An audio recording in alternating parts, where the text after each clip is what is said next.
This is John Green School. This is where Daddy was principal for most of the 70s, and he loved it here. And they had a wonderful staff.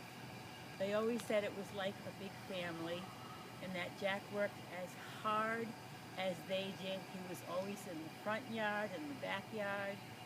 And one of the things that he did that everyone got a kick out of, in the backyard he had all the kids line up like little soldiers, like an army, and get in back of each other and go whoop, and put their right hand on the right shoulder of the person in front of them. And people would come over in the schoolyard to look at him and to see them all marching like an army. And when I first started teaching in the library, this was my first school.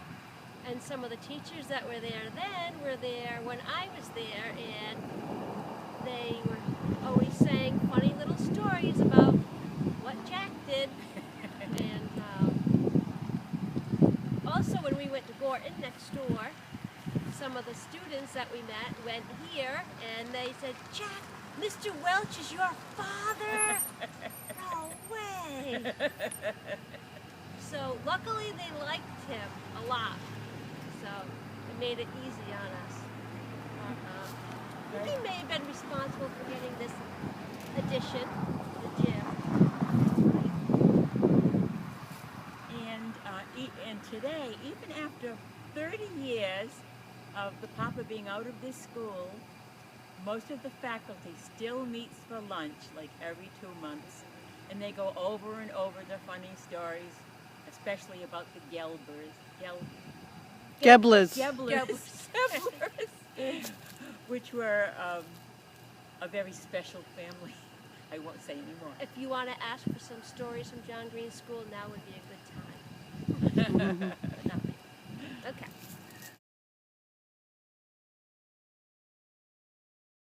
Go. Hey, here we are at Wharf Marina, where we kept Green Eyes from about 1980 to about 1990, till it got transferred across the way on a mooring.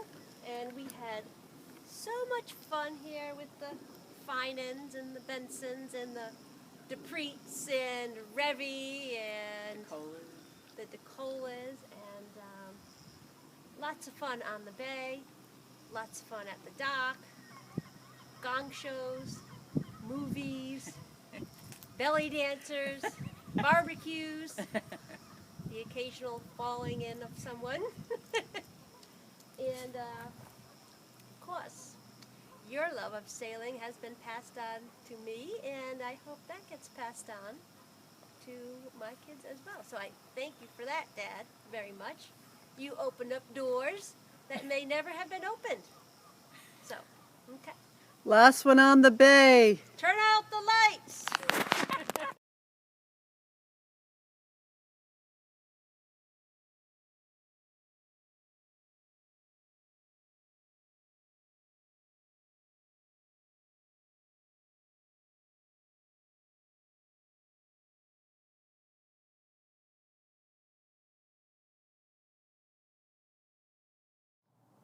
Ready? This is Hoxie School, where Daddy taught most of the 80s, and they loved him because right before he came here, there was a principal that was, well, rather difficult, and they loved Jack's easygoing ways. They just loved that. I remember visiting him once here, and the student secretary, the secretary was at lunch, and the student secretary would go in and set up his lunch on his desk for him with the paper towel and his drink and everything all laid out so he could eat at his desk. And I'm sure there are a lot of Hoxie School stories that he'd be willing to tell you. He would also give away his picture as a prize for students being good. Yeah. That's right, and also he did the marching thing with the kids in the schoolyard here also. And at one time, the school department tried to, or the school committee tried to make him take care of this school and then also be a principal at Holden School. but the parents objected and raised Cain and went to the school committee meeting, and that was soon taken care of. So he was back home here with one school, which was plenty for anybody. So I'm sure he has many happy memories here. And also he was helped very much by Madame Gervais, otherwise known as Mary Gervais, who Daddy used to call the assistant principal. She would remind him when there was a teachers' meeting, when it was time to do this and time to do that, and she was an invaluable asset. I went to Rhode Island College of Education with Jack Welch, and he graduated in 1953. I graduated in 1954. But while I was there, Jack played basketball, and he was the hit of the team every single time. So hooray for Jack. I'm glad he was active in those days, and we all had a good time together in those days. It was one building in downtown Providence near the State House. Okay, go on. Okay. Later on, I would see Jack at church once in a while, and I would go and pick up my son, Paul, at North Socket, and I would bring this Joey Welch home, and one day I said to him, Joey, what's your father's name?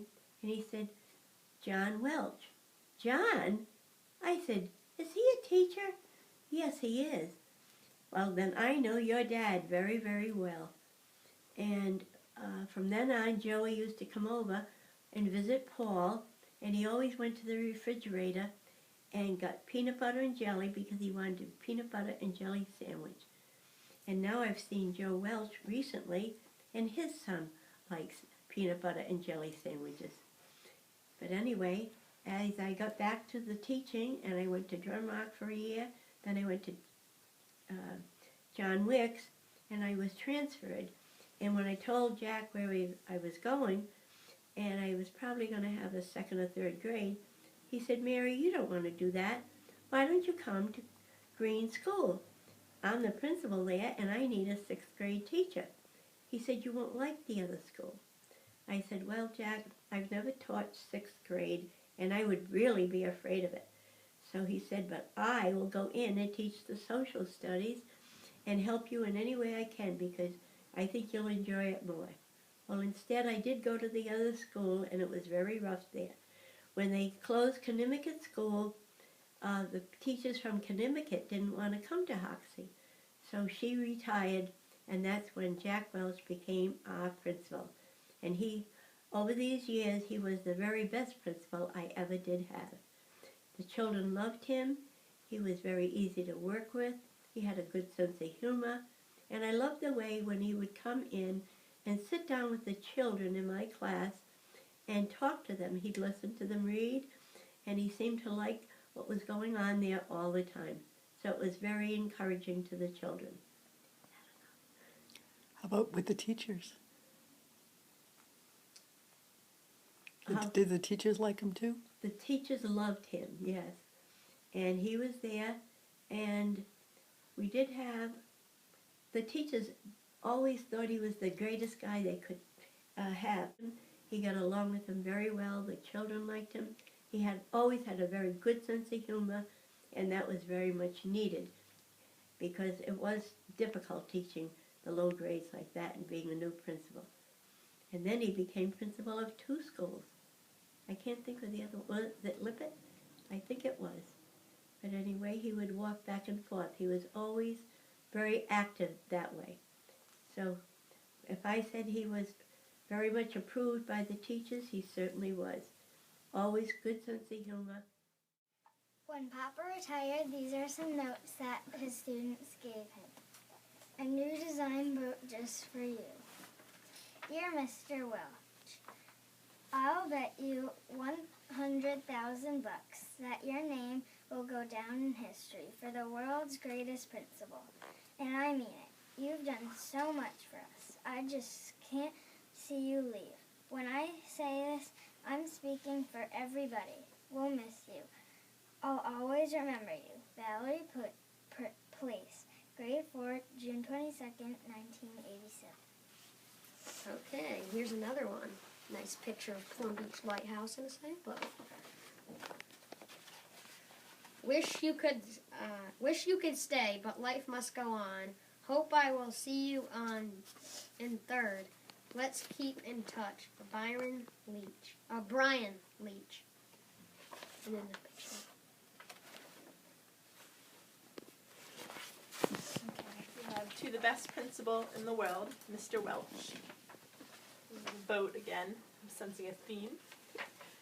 Dear Mr. Welch, I have only known you for a little while, but you're the best principal I've ever known. Love, Joanne Rourke. Grade 4, June 22nd, 1987. On this retirement, I wish you good luck and a lot of relaxation. Love, Gina. Bon voyage, Mr. Welch. Dear Mr. Welch, I'm going to miss you very much. There will never be a nicer principal as you. I hope I see you again. Have a safe and happy summer. Say hi for me to your family. Love always, Jamie McElroy. Sorry you are leaving. Don't go. Life won't be the same without you. I wish you could stay until I leave the school. Love, Julie Hildebrand. She drew a little rainbow. Mr. Welch.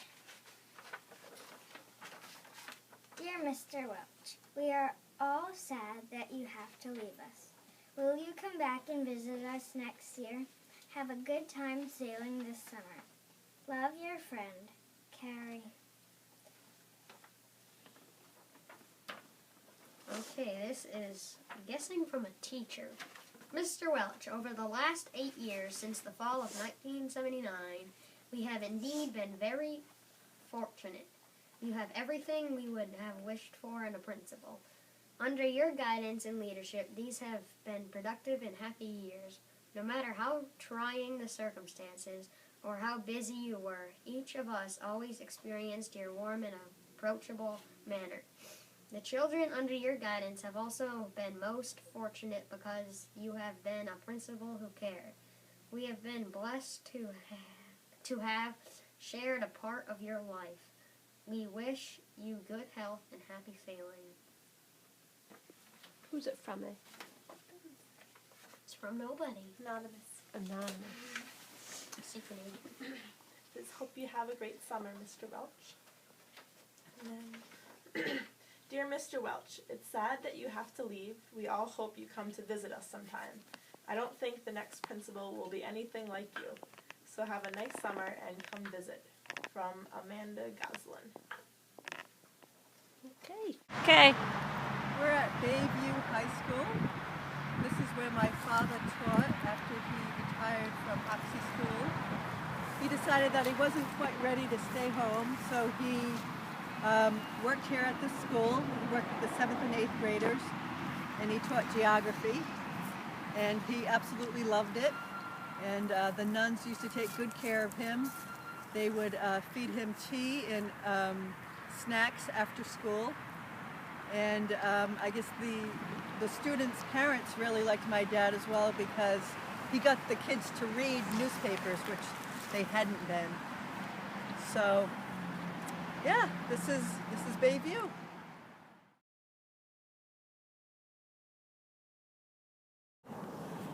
Here we are at Roger Williams Park. No video about my dad would be complete without his fair city included. So we have the State House in back of us. And if you pan, you can see what was formerly called the White Elephant. Now it's the Marriott Renaissance Hotel. And then we have Weston,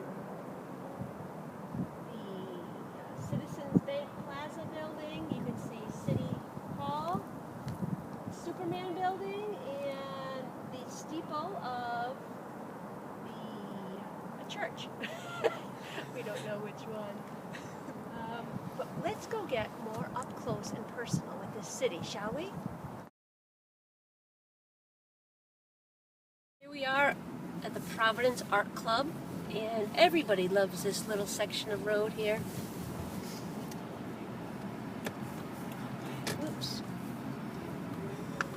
Kid, you can narrate. Okay, this is the Daniel Pierce House, built in 1781, and it's very easy to tell who lives there because the guy has a very pointy, triangular shaped head. Oh. Alright, here we are driving north on Benefit Street, and you probably know this is one of the Papa's favorite streets. He could tell you a lot about all of these buildings. I guess because he's given many tours along here. He could tell you where John F. Kennedy Jr. lived for a little while. He could tell you where Edgar Allan Poe lived. He could tell you what Thomas Teff designed. Okay, we're coming up to the John Brown house on the right. And that house has many concerts and things out on the lawn. It's where this white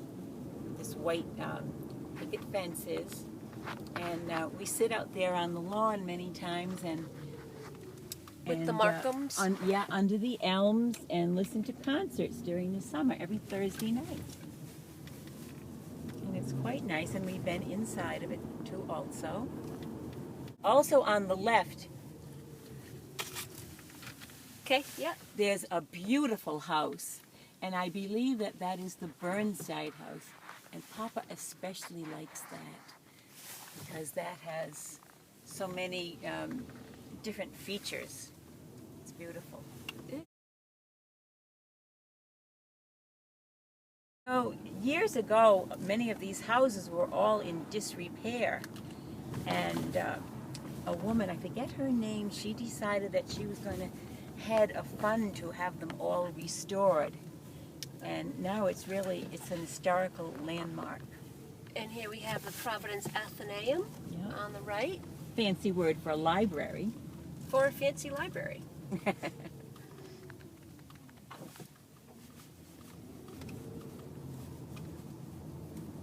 And A lot of brick we have buildings. the tap room where Johnny introduced us to in the 80s. In the early 90s, we would go upstairs there. You ever go there, Molly? No, I haven't. Oh, try it. It's fun. It's a fun spot. On the left down there is the RISD Museum. We just crossed the Waterman Avenue intersection and we're continuing north. If these walls could speak. We're going to be quiet so Papa can tell you what we're looking at.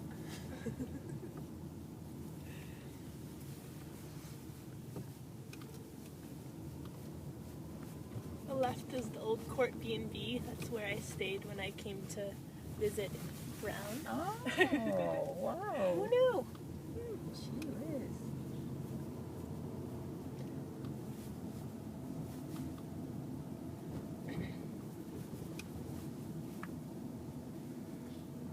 And sometimes on certain times of the year around the holidays, some of the people let their houses be open and they have open house. And people pay so much for a ticket and they can go around to like 10 or 12 houses and go through. I've done that a few times. That's very nice.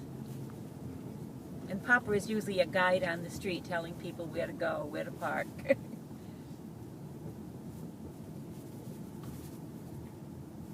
Oh, that looks cute.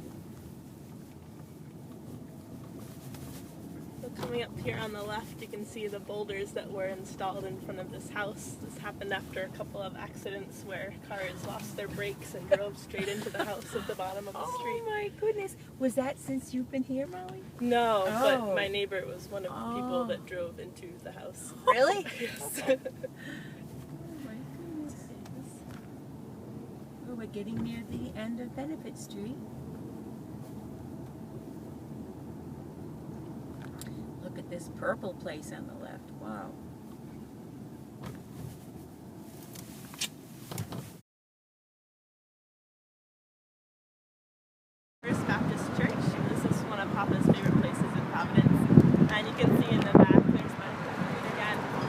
where he's given a lot of his tours. He's also brought me on a lot of tours since I've moved here to Providence. And over there you can see the Providence Art Club again on Thomas Street.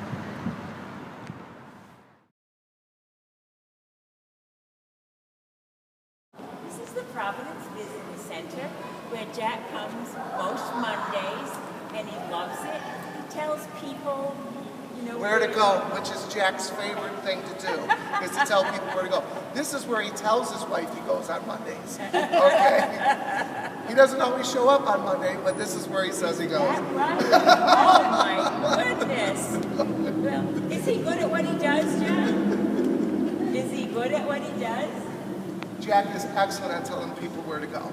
Absolutely. Jack is a great historian of Providence. He really is. There's nothing he doesn't know. He's relentless in his quizzing me of my facts, and always quick to tell me when I'm wrong. That's what we love about Jack. No, Jack is a wonderful guy, and I wish you a happy 80th birthday, Jack, and many more to come. And you do have such a beautiful wife. I don't know how she's done it all these years. Take care. Love you, buddy. Washington Street and Empire. We have Trinity on our left and Bravo, and then coming up on Finnegan's Wake. And we have the public library on our right, but we can't see it. We passed it. Because there's a bus there. And we're going to take a ride down Papa's favorite streets of Weybosset and Washington. They call them the 3 W's, Westminster, Weybosset, and Washington.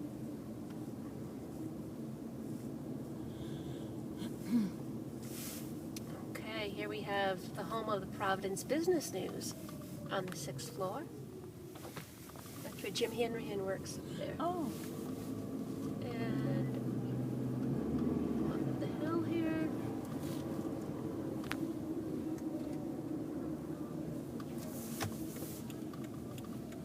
And then we have Interfaith. And the Beneficent Church. That's beautiful, that steeple on Beneficent Street. Kid, didn't want to say you worked there or something? And we're coming up to Peapack. One of the family's favorite places. We still remember when Papa treated us all to Les Mis. I remember when he treated us to King Kong. When it was a movie theater. Wow. That was probably in the 70s. I've seen The Lion King there too. Yeah. Now the Shrek is playing. Whatever that's about.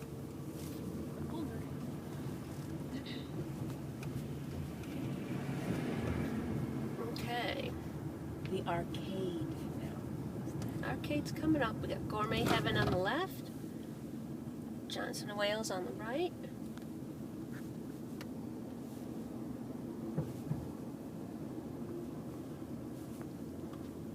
And pretty soon we're going to come upon my favorite building.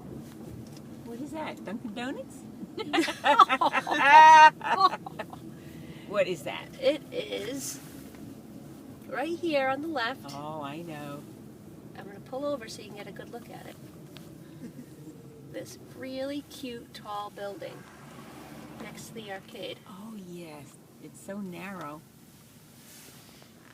73 Weybosset. Wow. Isn't that cute? It is cute. And here is the Weybosset end of the arcade. That's the oldest mall in the United States. The New Hampton Inn. Notice the bend in the street. Okay, we're approaching the Turk's Head Plaza. Turk's Head Plaza in front of it is supposed to be the windiest spot in the city. So they say. And now we're going to head down Westminster. This is where years ago they had so many department stores. Shepherd's, Gladding's, Peerless, Kennedy's. All gone now. Here's the other end of the arcade. All right, Dad, why don't you tell us what we're looking at here?